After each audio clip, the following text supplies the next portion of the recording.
Hey there, I'm Greg Finn. And I'm Jess Budd. And it is officially Marketing O'Clock here on October 19th, 2018.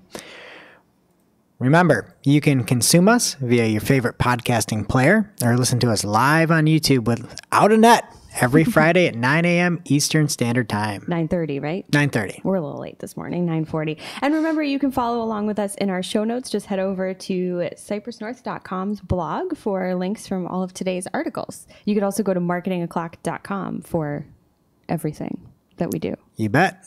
We make it easy on you. All right, first up this week, Pinterest, heading into the holiday season, has updated Ads Manager and rolled out new product pins ahead of the holiday season. And this was announced Wednesday that the new Ads Manager will have a step-by-step campaign setup, like a wizard. That's for nice. People that may have never used Pinterest Ads Manager before. Also, the uncanny ability to pause campaigns. Watch out, guys. This is legit. The thing I really liked about this is on the Pinterest blog, they had said about the pause campaign feature, they said, launch ads on your own schedule with our new pause campaign feature, which allows you to review your pins before going live. But what? It's like, yeah, you just gave it a pause ability. Let's be real here. The other items that have come in this update are campaign changes to multiple rows at once, and they've upgraded the product pins as well. So the product pin system has been completely rebuilt, and now there's dynamic pricing and stock information for hundreds of millions of product pins. So that's pretty cool. And the links, or any of the product pins now have a shopping bag icon that'll send people right over to the retailer's checkout. So hopefully it's a little bit easier, and there's some more conversions from that. And that's replacing the older buyable pin format. I feel like those are all good things, but I kind of want to just for a second go back to some of the first things that you talked about. And I want to make a joke about how Pinterest is now a real ad platform, but I feel like that's not fair because so many people have been spending money for years on this platform. And yeah, it's good that you're making changes, but if you're excited about a pausing ability, let's do a little self-reflection here. I feel like I'm going to keep my mouth shut. Pinterest is lovely. I use it for a lot of things. Yeah, I love that that's the big feature. And that honestly was the lead in the blog, is that you can pause your campaigns. All right. It's certainly a good thing. That's great. Yeah. I mean, nowhere to go but up from there. So. I suppose, unless you don't want to pause anything, you just want to run a free-for-all, then this feature's not for you. You're going to hate it. All right, moving on to Bing ads. They are going to allow you to, quote, make better business decisions based on the time of ad clicks. And this, I really like this. And again, this goes back to what have you been doing all along? But hopefully most of our listeners know that the big difference between conversion reporting in AdWords and Bing is that in AdWords, conversions would, oh my God, Google ads, excuse me. In Google ads. Ding. We need a bell to ding anytime somebody says AdWords. I don't know if anyone can hear what I did off to the side. I dinged my cup. Anyway, Google ads. It used to, or it always has reported a conversion based on when the click happened. In Bing, which makes sense. Makes total sense, right? And Bing was like, no, we're not going to do that. We're going to do everything Google does except this one thing, and we are going to report it based on the time of the conversion. So whatever, that's fine. If you knew that was the case, you weren't confused when you would have 0 clicks and 1 conversion sometimes. But anyway, they have fixed that. So what Bing is doing now, right, is they're going to switch, and I believe it's already happened, they're switching to the Google way of doing things, and they will report conversions and assisted conversions based on the time of the ad click. And it was kind of strange, just even from a reporting standpoint, right? You could say, hey, I'm going to make this click here on October 31st, and then the purchase on November 1st, but then October 31st doesn't get the credit for it, and the conversion shows up in November. Yeah. And I think the other thing, too, that's kind of really important with this, it's not just about the click, right? It's about that's what costs you money. So your ad dollars in October are not getting that. If you're doing any like return on ad spend calculations or anything like that, that's getting all messed up with the old way. So should be better, more accurate. Okay. So can we role play here on how this will count on the new format with Bing conversions and conversion assists? Yeah. Okay. So let's say that I'm out there browsing the web and I'm looking for a new turtleneck. Oh. Or something, maybe something more fancy. I feel like turtlenecks are fancy. Okay, I'm looking for a nice new turtleneck for the coming winter season. And I make a click on Monday. I go and like I do for anything when I'm looking for something nice, I just Bing it. And, you know, as they say. Yeah, we should start there. So I go and I start Binging it, and I Bing turtlenecks, and I get there, and I don't know what my winter outfits are going to look like yet. I just am not ready to pull the trigger. So then I do some deep self-reflection that Monday night. And Tuesday I go back and I search for, again, Binging it again. Binging. And I search for a plaid turtleneck. We're going to look so good this fall. I know. It's going to be amazing. Excuse me, winter. And so then I go and I find this perfect plaid turtleneck at turtlenecks.com. I don't know if that's a thing. Ooh, I bet it maybe is. a new sponsor. Yeah. Okay. So Tuesday, I make my search and I click on a Bing ad for a plaid turtleneck. And all of a sudden, I spill my milk all over my keyboard and I panic and I shut down all the browsers. Because you have multiple open because Bing's not doing it for you. Oh, Bing did it great. Okay. So Monday, I made the first click on turtlenecks. Tuesday, I made the second click on plaid turtlenecks. And then Wednesday, I cleaned up all that milk. I got a solution. I bought a cat. Just clicked it all up. And then Wednesday, I go back to just turtlenecks.com. And I just go buy that plaid turtleneck. Directly. Via your Bing browser. Bing browser? I'm using Edge. I'm making things up. So what counts as a conversion in that case? Well, Tuesday would now get the conversion. Yes. And the assist would come on Monday with this new setup. Previously, those would come on that Wednesday when the purchase was made. Which, when you really think about it that way, it makes zero sense because you have an assisted conversion and a conversion on the same day. Right. So that's not helpful for customer journey at all either. Right. And so for advertisers, this makes a ton of sense as you can like attribute it to the day the click happened, which is obvious to at least me. So yeah, anyway, it makes total sense. Look for me wearing that turtleneck on Marketing O'Clock next week. Ah, shoot. It's going to be great. We got to go to turtlenecks.com. Get you one. Okay. All right. And next up this week, an article from Recode. It kind of gives it away in the title of this article here, but it turns out Facebook could, in fact, use data collected from its portal in-home video device to target you with ads. And last week we talked about Facebook's new video product, its device, where you'll be able to call people and you can do so by saying, "Okay, portal," and then "Okay, portal." Turtlenecks. Yeah, call my mom or poke my dog to portal. And basically, last Monday there was a statement that said no data collected through portal, even call log data or app usage data, like the fact that you listen to Spotify, will be used to target users with ads on Facebook. Since then, it's changed. It's been a 180. And now Facebook has alluded to the fact that this data may be used in targeting ads.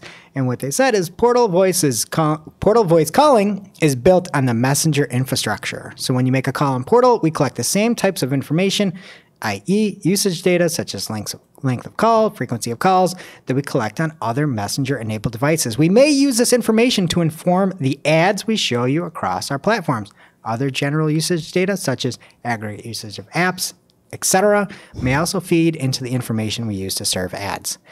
So if you're doing something over there on portal, you may be targeted some ads. Which, I mean, honestly, what did we think they were going to do? Right? I mean, as Facebook, you'd be kind of stupid not to be collecting this data. It's even more stupid to tell people you're not going to and then flip on that. But I think they did say in the article that the spokesperson that gave the original statement misspoke because he was on the portal team or something. And he said his team wasn't going to use the data. But that didn't mean Facebook was it. But it was very misleading stuff. And people are loving Facebook these days and really seem to trust them. So this is going to help with that. Yeah, right. I mean, and I get it. But like as marketers, we should be super excited about this. It makes our jobs easier, hopefully. Who is going to use portal with this now? Those 4 people are going to get... Here's a hot take. Guess what? Portal is going to flame out. Nobody's going to use portal. It's going to be like the Amazon phone. What is that? Fire phone. Remember that? They came out with the Fire phone that could like sense what you're doing around. Nobody's using portal. So whatever. And if you use it, be prepared to have the advertisements catered towards whomever you're talking to. Goodness. Well, the good news is Facebook's not done releasing new technologies, and we'll talk a little bit more about that later. Yeah, I'm super excited. All right, moving on. You can now explore product search trends with Shopping Insights. Shopping Insights is a tool that Google had offered before, apparently. I did not know, but who cares? Because the old version was stupid. There's a new version that's got a ton of new features and a lot more data, which I think people should be really excited about. And if you're watching our video, or even if you're not, go click the link and look.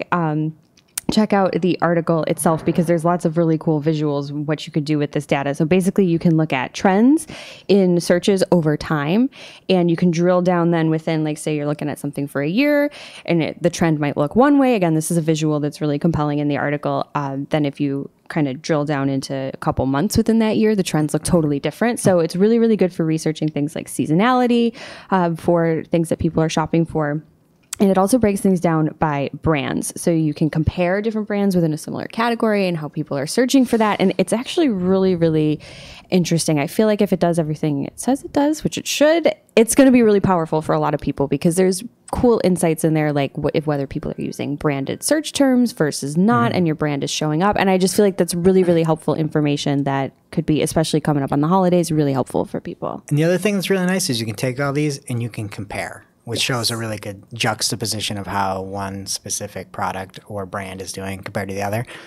And so when I was using this, A, I was impressed. I agree with your stupid comment. This is the best. And B, I think I learned a lot about myself, because I wanted to try to see something that like had a really like a peak and then fell off. And so I go to it, and I didn't know at the time it was only to a year. I was just testing it out.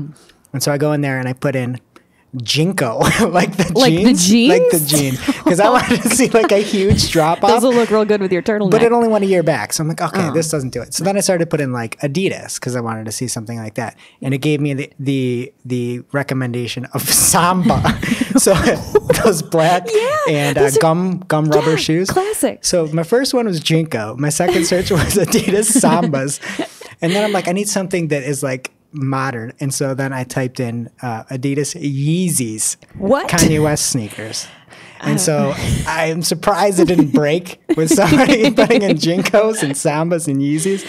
But I really like that. You should go and play around with it. It's very cool. The compares is nice, and then the fact that you can actually click in on specific products is a very, very nice feature. A+, this is definitely not stupid. No, it's not stupid. And bonus content, you can sign up for weekly reports if you want to stock a category in particular. And by stock, I mean follow. You can get weekly reports emailed to you that show you the trends. You don't even have to go into the tool. So great. Really cool. Okay, and that does it for our main news this week. And it brings us to this week's lightning round. All right, and this week's lightning round is actually going to be that. We're speeding up this week. And first up, attackers exploited 3 bugs in Facebook's once vaunted social graph has stolen 29 million users' data. Yeah, but don't worry. They'll just stick a portal in your home. So get yourself a fly swatter and keep the bugs out of your house, because they're coming. All right. Okay. Survey says people plan to use Amazon 3-1 over Google for holiday shopping. How do you feel about that? I mean, I think Amazon is more geared towards shopping like that. The thing that I have the biggest gripe with is this was taken in August, right? And they're like, in August, where are you going to go shopping? And out of like 700 people or 1,000 people or so, 331 people knew that they're going to go to shop for their holiday shopping on Target. Yep. What are you people doing? Jess, ask me where I'm going to go shopping for holiday gifts this year. Where are you going shopping for holiday gifts? I have no idea. It's October. Well, the other thing too, I know this is supposed to be a lightning round, but this survey had 2 categories in it. One was other, which I think makes sense because there's only so many choices. But then there was another one that was brand or retailer website. So that's what Target is. That's what, whatever. Anyway, check it out. It's good information. I think the main takeaway here is I'm jealous of these people that they are so organized and planned out that they already know in August where they're doing their holiday shopping. Yeah. Well, some of them said they weren't even going to do it online, but they were taking an online survey. So. All right. Next up, YouTube now counts an engagement for YouTube action ads at 10 seconds instead of 30 seconds. So less engagement counts more. counts the same, right? That's what they're Yes. saying. So if I just hover over a link, am I going to get counted for a click? Is that what's next? No, that's not what's next. I feel like that's what's I mean, coming. it might be. Who knows? Yeah. Just opening the browser. Maybe that's engagement. 10 seconds is if we were to sit here and count to 10, though, it would be too long for the lightning round. So maybe. Whatever. I'm sure. Okay. Whatever. And I think the big thing, too, is it's going to make YouTube's numbers look better by saying an engaged action is not 30 seconds, it's 10 seconds. It's going to make that look better. Surprising that they moved it down instead of moving engagement up there. Whatever. Self-serving. Oh, kicked something. All right. Google Ads, not AdWords, has new predefined landing page reports. They are coming to the report editor, and they are called the landing page report and, wait for it, the expanded landing page report, which is the same report with more information. Did you have access to this, by the way? No. I didn't have access to it either. No. I love it when they say there's a new report here and then you just don't have access to it. No, and also, hey, slow down on the naming here. I mean, landing page report and expanded landing page report. They're getting a little too creative over there. It's certainly descriptive. Names. I don't know. It's like turtlenecks.com. There we go. I'm going to keep going back to that. Okay, next up. Twitter is making it easier to see enforcement taking on reported tweets. So once a tweet has been deleted, it's going to say that it's unavailable because it violated Twitter rules. And there was some flip-flopping back and forth, but it's going to be more uniform right now. That's a good thing. I have nothing nasty to say about that. Guess what? There's no character limit for meta descriptions, said Gary Iles at PubCon this week. Oh, then why, for the past years, are you getting warnings in Search Console for low meta description count and high meta description count? I don't even want to talk about this here because then we won't. I freaked out on a different podcast about it. I get it. Yeah. It's just when you say now have your meta description, make it be a short, concise meta description. Don't say short. Say accurate meta description. And That's then all you need. Just get rid of the character counts altogether. That's my only wish because it is so confusing explaining this to clients. I get it. Jess gets it. You listening probably get it. But trying to explain it to clients is like... It's like a nightmare. Just wait till they read something that's the opposite of what you told them to. It's always good. That's the best use of our time. Okay, next up. It's an article from Axios called The Next Big Wave of Publisher Traffic. And they took a look, and the big takeaways in this article were the fact that Twitter and Facebook have seen their share of traffic decline, and Facebook traffic to publishers is down nearly 40% according to Chartbeat. All right. I guess that doesn't surprise me. Nobody trusts Facebook anymore. Speaking of, they are planning, according to Cheddar.com, Facebook is planning to put a camera-equipped TV device in your home. It's a Facebook little device with a camera. It goes on top of your TV. It's probably going to spy on you. They'll tell you they're not going to use the data, but then they're going to tell you they will. I have no idea. They were pretty vague about this in the article. Jess, you know what? The other day I was sitting back, relaxing, watching the tube. And I said, you know what would make this experience better? If I had a Facebook device with a camera pointed right at me at this moment. Think of all the things that I could do. No. Think of all the things people do when they're watching What TV. is happening? They're not in put me on camera mode. What is this? What is going on? This is the world. This is just me being old grouchy Greg, I think. But I just don't understand why you need cameras for everything, even to watch TV. I'm over it. Well, yeah. All right. And then next up, Facebook newsfeed now downranks sites with stolen content, and anything that seems like it's illicitly scraping or is republishing content, Facebook is gonna decrease that. Yeah, and I like their quote. They said it could create an umbrella effect that improves the content authenticity across the web. And I wrote in my notes, LOL, so noble. It's not like they're not under fire for worse right now. Yes. All right. Wow, it's all about Facebook. This is actually a good thing. If you are running any app advertisements on Facebook, they have a new retention optimization feature for app advertisers. So you can optimize not only for people that are going to download, but people that are going to come back into the app after they do that, which I think is pretty cool. Mm-hmm. Especially if you're selling, ad space or there's any kind of in-app purchases in that app you want people to come back to. Yeah, and right now with this, you have an option to target after 2-day retention or 7-day retention. Anything after that, you're out of luck. Forget it. You either get on that 2nd day or 7th day.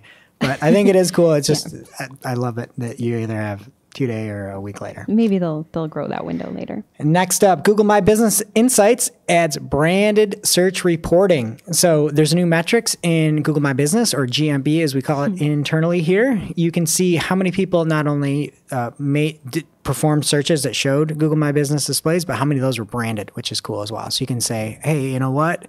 This is extra lift is coming from people not looking for my brand. This is pretty cool. And you can see how effective that can be. Yeah, absolutely. And they did say that it will show searches for other brands that are similar to yours. So I feel like that's pretty helpful too.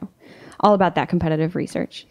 Okay, and last up in the fire round this week, Barry Schwartz was named Search Personality of the Year at the U.S. Search Awards, and he was given that award from the one and only Casey Gillette and Mel Carson in the, I don't know the auditorium, but it is in Vegas during PubCon.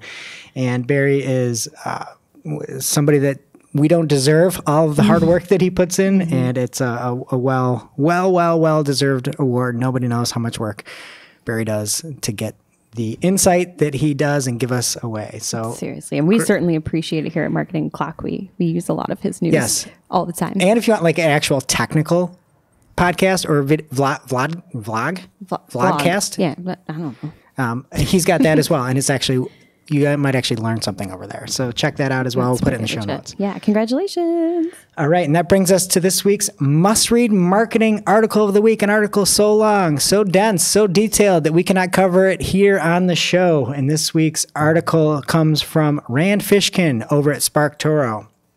And he created the article called 2018 Search Market Share Myths versus Realities of Google, Bing, Amazon, Facebook, DuckDuckGo, and more. And there's 3 major myths on here, and he uses data from JumpShot to go and kind of dispute some of these myths. And I think it's well done. I like the thought where it's like, hey, here's a myth, and then look, here's the data that is actually a myth. And there's a lot of really good insight there, and great information that I didn't know specifically. I didn't know how big Google Images was. It makes up 21% of all search traffic. That's kind of a lot. Yeah, and I think the other thing that you'll see from here is it's Google dominated statistics, but Anyone really cool. Surprised by that though? No. Really cool though. Check it out, and I think you'll enjoy that. And that does it for today's show. It is now officially not Marketing O'Clock. And remember, you can catch all the content on marketingclock.com or in the descriptions below. So make sure that you describe the show. Describe the Only show to in all positive your friends. and positive adjectives, yes, please. Man, I have it right in front of me. Make sure to subscribe so you don't miss a single episode and gems like that. Sorry, guys. All right, and we'll see you here next week. Bye.